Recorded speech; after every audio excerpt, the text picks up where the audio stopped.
welcome to this new video. Today I'm going to talk about kubectl config. So this command is very handy, especially when you want to view the configuration of Kubernetes, meaning that the configuration that you need to have for you to go ahead and access the cluster. So you are going to use, for example, the command kubectl config view, right?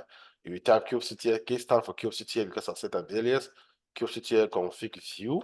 If you type this command, it will actually give you the configuration file now is being used. This is actually the key, and if the certificate is being hidden, right? They are hiding the certificate for some security issues. So you will say kubectl config view. So the kubectl config command is when you can view configuration, right? Say kubectl, for example, kubectl config view, right?